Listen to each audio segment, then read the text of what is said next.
Bismillahirrahmanirrahim. Assalamu alaikum. My name is Hassan and today we are going to display Elementor Save template in single product pages using custom code in WooCommerce WordPress.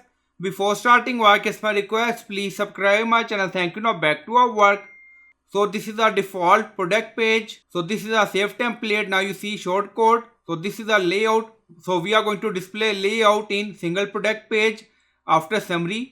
Now you see. Now go to dashboard. On left side you see plugin. So click on add new plugin. And then in search plugin write WP code. So this is plugin WP code. Insert header and footer we will use. So you will install this plugin and activate it. And after activation on left side you see code snippet.